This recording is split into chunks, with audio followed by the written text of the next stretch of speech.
Oi, turma, vamos começar mais uma aula de História e a aula de hoje vai ser sobre a ditadura militar. Damos o nome de ditadura militar ao período que vai de 1964 a 1985, uma fase de nossa história em que os militares estavam no poder e não houve democracia. Sob o pretexto de defender a democracia, acabar com a corrupção e evitar a instalação do socialismo no país, os militares derrubaram o presidente João Goulart e assumiram o poder. Mas, na verdade, os militares não defenderam a democracia, e sim acabaram com ela, suspendendo as eleições para os cargos mais importantes e eliminando qualquer forma de oposição. Para se manter por tanto tempo no poder, os militares reprimiram violentamente todos aqueles que se opunham à ditadura. Os métodos utilizados envolviam perseguição, prisão, tortura e expulsão do país. Nessa aula vamos conhecer todos os presidentes da ditadura militar, assim como as suas principais obras. Quando ocorreu o comício das reformas de base na Central do Brasil, em 13 de março de 1964, a conspiração para a derrubada do presidente João Goulart já estava em andamento. Os golpistas procuraram mobilizar a opinião pública, principalmente a classe média, contra o governo. Apelavam para a ameaça do comunismo, que haveria de desmanchar as famílias, acabar com a propriedade privada e proibir a prática da religião. No dia 19 de março daquele ano, uma grande marcha contra as reformas de João Goulart, chamada de Marcha da Família, foi realizada nas ruas de São Paulo. Na noite de 31 de março, com o aumento dos protestos contra o governo do presidente, tropas de Juiz de Fora, comandadas pelo general Olímpio Mourão Filho, começaram a marchar para o Rio de Janeiro. Era o início do golpe, que teve a adesão de outros militares. João Goulart não teve como resistir e na noite de 1º de abril deixou o poder. As principais cidades brasileiras foram tomadas por soldados armados, tanques e jipes. Os militares incendiaram a sede da UNE, situada no Rio de Janeiro. As associações que apoiavam João Goulart foram tomadas pelos soldados, dentre elas podemos citar as sedes de partidos políticos e sindicatos de diversas categorias. No dia 9 de abril de 1964 foi instituído o Ato Institucional número 1, com poderes para demitir funcionários públicos, civis ou militares leais ao antigo governo. Cassava os mandatos de opositores do golpe por um período de 10 anos, poderia fazer prisões de opositores, proibia as eleições diretas para presidente e limitava a sociedade civil na vida política do país. Com João Goulart fora do poder, 3 ministros militares, Costa e Silva, Correia de Mello e Augusto Rademacher, assumiram o comando do país. Passando por cima da Constituição, os ministros escolheram Humberto Castelo Branco como presidente. Ele governou de 15 de abril de 1964 a 15 de março de 1967. O primeiro ato de Castelo Branco foi a anulação das reformas de base de João Goulart. Ao mesmo tempo, iniciou a repressão contra os opositores do regime militar. Castelo Branco retribuiu o apoio das empresas multinacionais ao golpe militar, liberando remessas de lucros para o exterior. O presidente controlou os salários e o movimento operário, intervindo nos sindicatos e proibindo greves. Boa parte dessa repressão do governo ocorreu por causa da criação dos atos institucionais. O governo de Castelo Branco foi marcado por uma série de atos de força. Ele cassou direitos políticos, inclusive do ex-presidente Juscelino Kubitschek. Fechou as associações civis, proibiu a realização de greves, mandou tropas para invadir e fechar a Universidade de Brasília.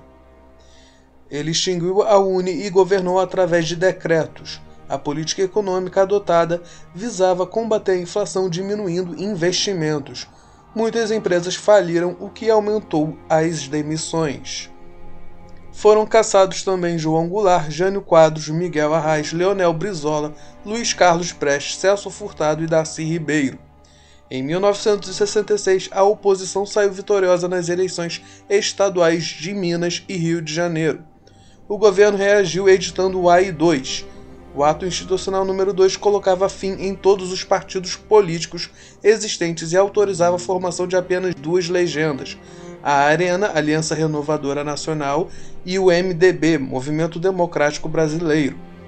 A reação popular contra a arbitrariedade foi imediata. Nas ruas renasceu um movimento estudantil. Movimentos e passeatas tomaram conta dos centros urbanos. O governo respondeu às manifestações com violência. A Arena era o partido do governo. Estavam ali todos os políticos de direita que apoiavam a ditadura. O MDB apenas poderia reagir moderadamente. Assim que assumiram o poder, os militares foram aos poucos atribuindo ao governo militar poderes excepcionais. Isto se fez através dos atos institucionais. Os atos institucionais foram decretos validados pelo presidente sem que para isso houvesse a aprovação do poder legislativo, representado pelos deputados e senadores. Em um intervalo de 5 anos, o Brasil teve 17 atos institucionais. Desses, apenas alguns tiveram maior relevância política na época em que estavam vigentes. Dentre esses, podemos destacar o Ato Institucional número 1, escrito em 1964, que dava ao governo militar o poder de alterar a Constituição, cassar mandatos legislativos, suspender direitos políticos por 10 anos, entre outras coisas. Por sua vez, o Ato Institucional número 5, escrito em 1968, incluía a proibição de manifestações de natureza política, além de vetar o habeas corpus para crimes contra a segurança nacional. Em fevereiro de 1966, instituiu-se o AI número 3, que estabelecia eleições indiretas para governadores que seriam submetidos à aprovação das assembleias legislativas, indicação de prefeitos de capitais e cidades estratégicas, indicação de prefeitos pelos governadores. Com o AI número 4, o governo adquiriu poderes para produzir uma nova Constituição em 1967, que tinha como pontos principais o fortalecimento do poder executivo, emendas constitucionais a cargo exclusivo do presidente e incorporação de atos institucionais. Também foi promulgada a LSN, Lei de Segurança Nacional, que defendia a pátria contra o perigo comunista. O general Arthur da Costa Silva assumiu a presidência no dia 15 de março de 1967 e governou até agosto de 1969. Costa e Silva assumiu com uma nova Constituição, a quinta do período republicano promulgada em janeiro de 1967. Ela dava amplos poderes ao presidente. Durante o seu governo foram muitas as manifestações contra a ditadura militar. Estudantes e operários faziam greves e saíam às ruas para protestar. Em 1968, essas manifestações se tornaram mais frequentes. No Rio de Janeiro, ocorreu a Passeata dos 100 mil, em protesto contra a morte do estudante Edson Luiz. Em agosto de 1969, o general Costa e Silva adoeceu e foi declarado impedido de continuar a exercer a presidência. O país foi governado temporariamente por uma junta composta por 3 militares. Os primeiros tempos do governo Costa e Silva foram marcados por protestos estudantis em oposição ao acordo MEC-USAID, que determinava a privatização das universidades públicas e dissolução das organizações estudantis, e também se oporam à Lei Suplicy, que legalizava a perseguição, expulsão e demissão de estudantes e professores e a intervenção nas universidades. No dia 28 de março de 1968, estudantes realizaram uma passeata contra o alto preço e a comida de má qualidade que o restaurante estudantil oferecia. A polícia militar chegou atirando e matou o estudante Edson Luiz, um jovem paraense de 16 anos que trabalhava no restaurante e não era militante. O corpo foi velado na Assembleia Legislativa e o enterro compareceram 50 mil pessoas. No cemitério, os estudantes proferiram um juramento. Neste luto, a luta começou. A sociedade indignada promoveu a Passeata dos 100 mil em 21 de junho de 1968. Greves em Contagem e Osasco mobilizaram centenas de operários. A sequência de manifestações reprimidas violentamente por todo o país acabou por despertar a indignação das classes médias no Rio de Janeiro. O governo decidiu então ampliar os mecanismos de repressão de modo a acabar com os ditos subversivos. O general Emílio Garratuso Médici assumiu a presidência em 30 de outubro de 1969 e governou até março de 1974. Quando Médici assumiu o poder, os grupos armados já estavam atuando nas grandes cidades. Era chamada guerrilha urbana. Dentre estes destacou-se o MR8, liderado pelo ex-militar Carlos Lamarca. O movimento revolucionário 8 de outubro, o MR8, ficou conhecido nacional e internacionalmente pelo sequestro do embaixador norte-americano no Brasil, Charles Elbrick, no dia 4 de setembro de 1969. As guerrilhas não se concentravam apenas nas cidades. O Partido Comunista do Brasil organizou uma guerrilha na região do Araguaia, duramente combatida pelo governo militar. Ao mesmo tempo em que se limitou à resistência armada ao regime militar, Médici também estabeleceu sua forte censura à imprensa e à produção cultural. A censura era organizada pelo Serviço Nacional de Informações, o SNI. O AI-5 foi o principal instrumento de arbítrio da ditadura militar. o governo passou a ter direito de suspender o habeas corpus. O general-presidente poderia, sem dar satisfações a ninguém, fechar o Congresso Nacional, cassar mandatos de parlamentares, demitir juízes, suspender garantias do Poder Judiciário, legislar por decretos e decretar estado de sítio, enfim, ter poderes tão vastos como o de tiranos e monarcas. A falta de crédito na ação parlamentar e o endurecimento do regime fez com que setores de esquerda se lançassem às ações armadas. O PCdoB iniciou uma campanha de guerrilhas rurais, mas com escasso apoio dos camponeses. Entre 1968 e 1974, a ALN, Aliança Nacional Libertadora, a VAR, Vanguarda Armada Revolucionária, o MR8, Movimento Revolucionário 8 de Outubro, e a Ação Popular promoveram a guerrilha urbana. Em setembro de 1969, a ALN e o MR8 sequestraram o embaixador americano Charles Elbrick. Em troca de sua libertação, os militantes divulgaram um manifesto revolucionário na imprensa e libertaram 15 prisioneiros políticos, entre eles Zé Dirceu. Em represália, a junta militar aprova o direito à expulsão do país de todos que fossem considerados subversivos. Para o controle da ordem social, o governo Costa e Silva melhorou a eficiência dos mecanismos de repressão. A OBAN, Operação Bandeirantes, foi o Centro de Informações, Investigações e Torturas montado pelo Exército do Brasil. Foi criado também o Departamento de Ordem Pública Social e o Destacamento de Operações de Informações e Centro de Operações de Defesa Interna. Na época de Médici ocorreu o chamado Milagre Econômico. De 1968 a 1973, o país cresceu em uma média de 11% ao ano. Por outro lado, os salários ficaram baixos, a mortalidade infantil aumentou e cresceu a miséria da população. Durante o governo Médici foram construídas grandes obras como a Ponte Rio-Niterói e rodovia Transamazônica, hoje praticamente abandonada. Além disso, o Brasil venceu a Copa de 1970, consagrando-se tricampeão de futebol. Tudo isso era utilizado pelo governo militar como propaganda a seu favor. Nesse período, o governo criou um slogan que dizia "Brasil, ame-o ou deixe-o", ou seja, quem não aceitasse o país como ele era ou como ele estava, que deixasse o país. Como forma de encobrir o clima de terror, o governo propagou a propaganda ufanista, ou seja, o patrionismo exagerado, com lemas como "Você constrói o Brasil", "Ninguém segura este país", "Brasil, conte comigo", "Brasil, ame-o ou deixe-o".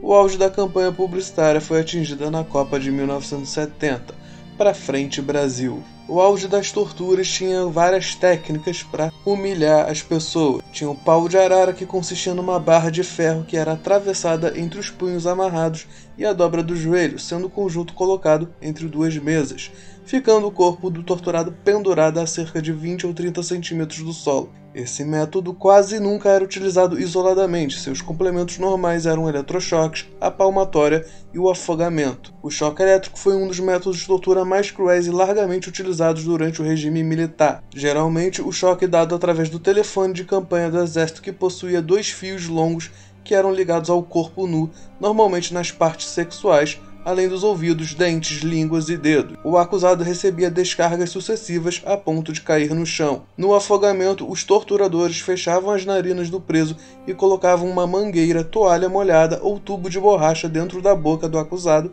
para obrigá-lo a engolir água. Outro método era mergulhar a cabeça do torturado num balde, tanque ou tambor cheio de água, ou até fezes, forçando sua nuca para baixo até o limite do afogamento. A cadeira do dragão era uma espécie de cadeira elétrica onde os presos sentavam pelados numa cadeira revestida de zinco ligada a terminais elétricos. Quando o aparelho era ligado na eletricidade, o zinco transmitia choques ao todo o corpo. Muitas vezes os torturadores enfiavam na cabeça da vítima um balde de metal onde também eram aplicados os choques. O general Ernesto Geisel assumiu a presidência em 15 de março de 1974 e governou até março de 1979.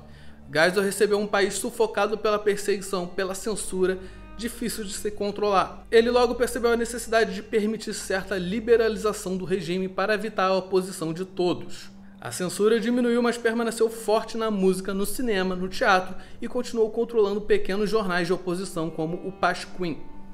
Em 1974, houve eleições livres para senadores, deputados e vereadores.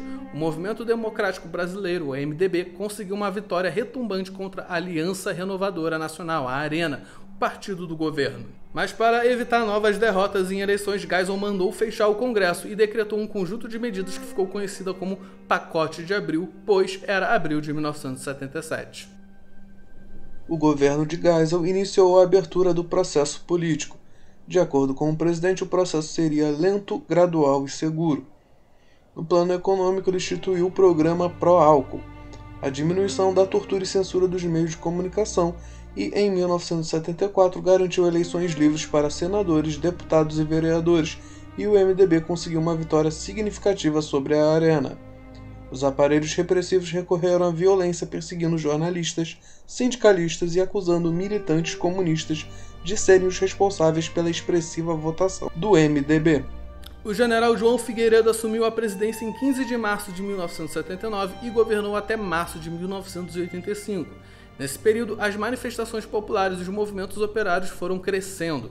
O governo ora cedia, ora endurecia. A primeira grande campanha popular foi a campanha da anistia, que exigia a anulação das condenações daqueles que tinham sido expulsos do país. A campanha foi vitoriosa, mas não foi ampla, geral ou restrita, como desejava o movimento popular. Muitos brasileiros banidos puderam voltar ao país. Em 15 de março de 1983, assumiram os novos governadores dos estados, os primeiros escolhidos em eleições diretas depois de 18 anos. O povo começou então a exigir eleições diretas também para o presidente. Em 1985, após 21 anos de governos militares, o presidente volta a ser um civil, após várias manifestações populares como a campanha da Direta Já.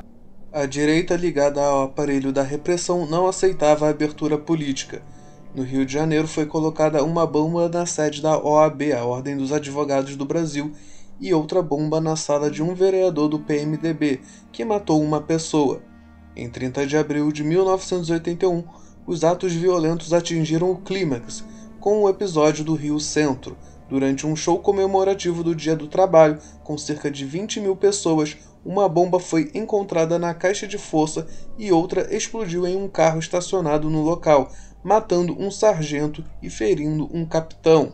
O povo exigiu o direito de votar para presidente na campanha das Diretas Já. Em 15 de janeiro de 1985, Tancredo Neves e Sarney são eleitos depois de 21 anos de governos militares. Na data da posse, no dia 15 de março, Tancredo é internado no hospital onde morre 6 dias depois, então assume o seu vice Sarney, e começa dessa maneira a nova república. As décadas de 1960 e 70 ficaram marcadas por muitas transformações em todo o mundo.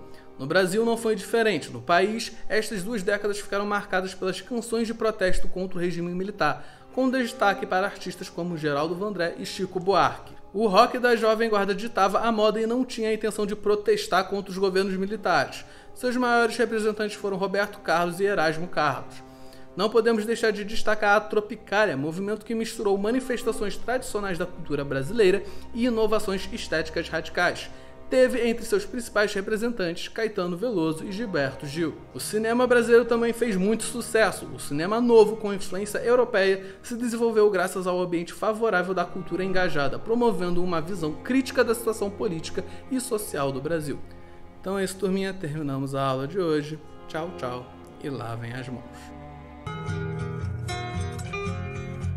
Caminhando e cantando e seguindo a canção, somos todos iguais, braços dados ou não, nas escolas, nas ruas